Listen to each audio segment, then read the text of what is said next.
ഫഹദ് ഫാസിൽ ആദ്യം അഭിനയിച്ച കയ്യെത്തും ദൂരത്ത് എന്ന സിനിമ 8 നിലയിൽ പൊട്ടിയപ്പോൾ ഫഹദ് അമേരിക്കയിലേക്ക് പഠിക്കുവാൻ വേണ്ടി പോയി. പക്ഷേ ADHD എന്ന പ്രശ്നമുണ്ടായിരുന്നത് കൊണ്ട് അദ്ദേഹത്തിന് പഠനവും പൂർത്തിയാക്കാൻ സാധിച്ചില്ല.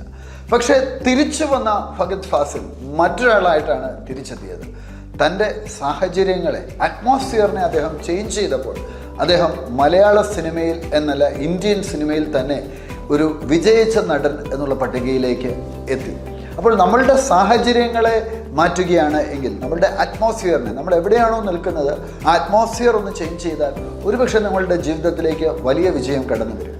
ആദ്യ സിനിമ 8 നിലയിൽ പൊട്ടിയപ്പോൾ മണിച്ചിത്രത്താഴ് പോലെയുള്ള സിനിമ സംവിധാനം ചെയ്ത ഒരു സംവിധായകൻ്റെ മകൻ എന്നൊക്കെ പറഞ്ഞ്, എന്നിട്ട് കൂടി അദ്ദേഹത്തിന് കാര്യമായ ചലനം സൃഷ്ടിക്കാൻ പറ്റിയില്ല എന്നൊക്കെ പറഞ്ഞതിൽ നിന്ന് വ്യത്യസ്തമായി അദ്ദേഹം തൻ്റെ സിനിമകളിലൂടെ സാന്നിധ്യം അറിയിച്ചു. അപ്പോൾ നമ്മളുടെ ഇപ്പോഴത്തെ അറ്റ്മോസ്ഫിയർ, ഇപ്പോഴത്തെ സുഹൃത്തുക്കൾ, ഇപ്പോഴത്തെ ബാക്ക്ഗ്രൗണ്ട് ഒക്കെ നമ്മെ പരാജയത്തിലേക്ക് നയിക്കുന്നതെങ്കിൽ അതൊന്ന് മാറ്റി പിടിച്ചാൽ ഉറപ്പായിട്ടും നിങ്ങൾക്കും വിജയിക്കാൻ പറ്റും.